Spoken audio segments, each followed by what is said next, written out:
Jordan and Pippen, Shaq and Kobe, Tom and Jerry. Who doesn't love a good duo? Well, you know that the NBA has got some phenomenal, awe-inspiring duos who can light up the league. And two guys complement each other perfectly, there might not be a more exciting thing in basketball. So let's take a look at the top duos currently in the NBA. If you appreciate the insight, give us a like and subscribe. Now let's get into it. Devin Booker and Kevin Durant. If the NBA was played on paper, then there might not be a better duo in the league right now than Kevin Durant and Devin Booker. After a very unhappy time with the Brooklyn Nets, Durant got the move he was looking for to the Phoenix Suns.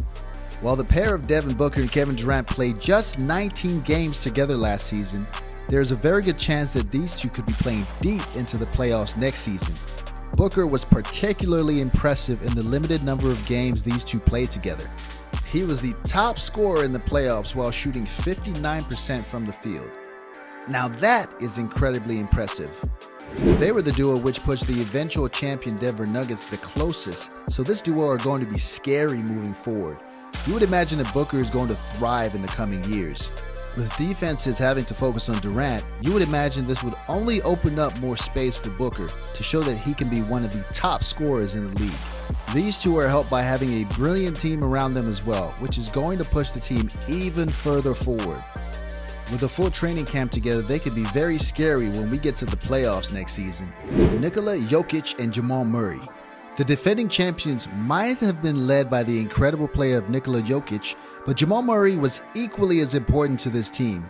Jokic has been playing at a high level for years now, but the ascension of Jamal Murray is what took the team to a new level and made them pretty much unstoppable. Nikola Jokic has been playing an insanely high level for years now. He is of course a two-time MVP, finishing second in voting last season. Defenses have not really found a way to stop Jokic, and the big man is the perfect passing center. I don't think it's an exaggeration to say that Jokic is the best passing big man of all time. The man who benefits the most from that is Jamal Murray. Murray is on the end of almost 40% of the passes from the Joker. Considering he's only 26 years old, Murray seems set to finally have his first All-Star season coming up, considering he should have another full season alongside Jokic. This duo are not only scary in the regular season, but in the playoffs, both of them just seem to rise to a completely new level. Watch out for the Denver Nuggets in this brilliant duo running it back in the 2023 to 2024 season. Jason Tatum and Jaylen Brown. Arguably the most exciting young duo in the NBA. Not a lot of people are talking about these two anymore, despite almost overcoming a 3-0 deficit in the conference finals against the Miami Heat.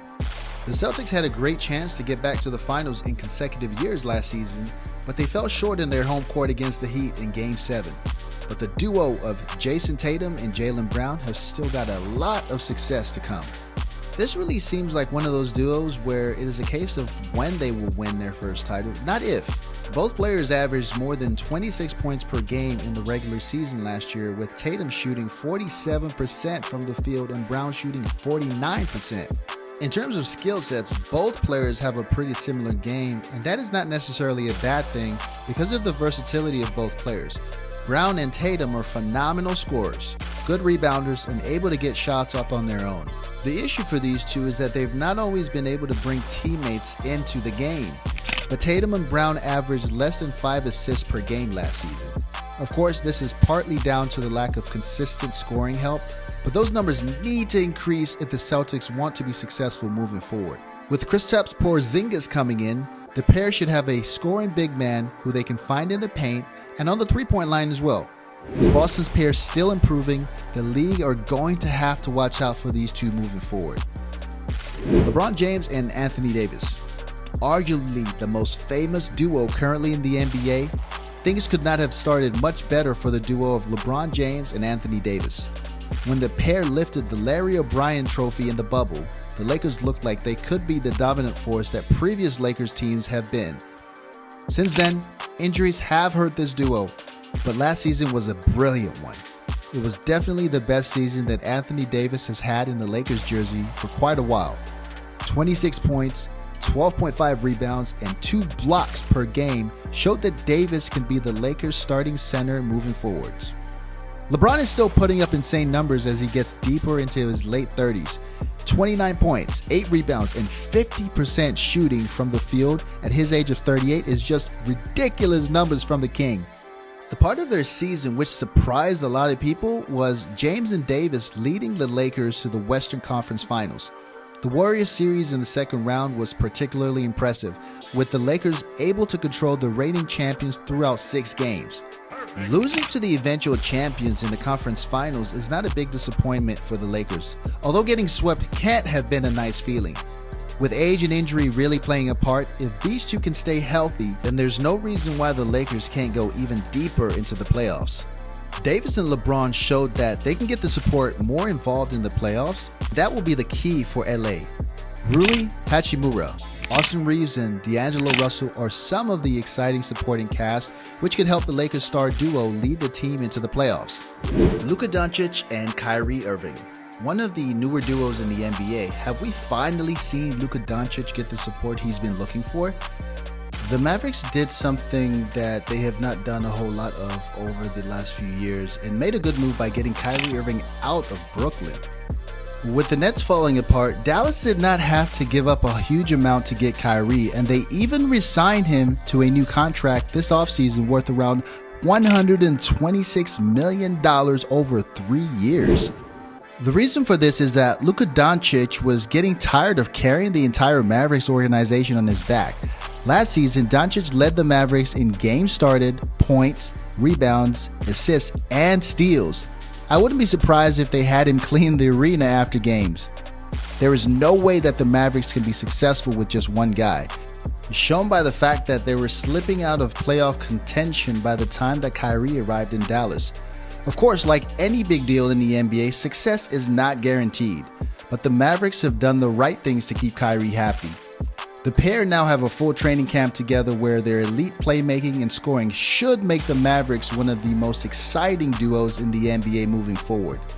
Now, there is one issue when it comes to these two. Neither of them are really big contributors defensively, and when 40% of your team don't play much defense, you're in trouble. The Mavericks do have a supporting cast which should help the defense. Guys like Maxi Kleber, Tim Hardaway Jr., and Dwight Powell are going to have to be big contributors on defense. But considering just how special Luka looked without any help, he's going to cook alongside Kyrie Irving. Kawhi Leonard and Paul George. When healthy, these two are about as dangerous as it gets in the NBA, but these two are pretty much never healthy. Last season was at least some sort of sign that these two could play together when they're both healthy. Kawhi Leonard and PG both played more than 50 regular season games for the Clippers. With both scoring 24 points per game and putting up 6 rebounds, the Clippers were happy with the performances they were getting. But injury stuck once again in the playoffs, with PG missing the team's first round loss to the Phoenix Suns with a right knee strain he sustained in the regular season. Without PG, Kawhi could not take the Clippers past the Durant and Booker Suns. With Russell Westbrook being re-signed to the team, Kawhi and PG have a solid third option who should do a lot of the playmaking that they are lacking. Kenyon Martin Jr. is an interesting addition to this team as well.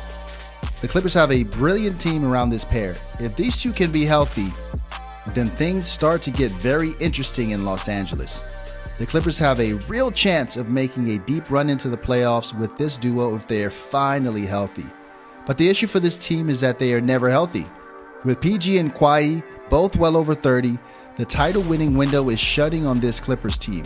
It seems like another season where this duo needs to perform, or else maybe the Clippers should start thinking about beginning a rebuild. What do you think about the top duo in the NBA right now? Why not put your thoughts in the comments down below?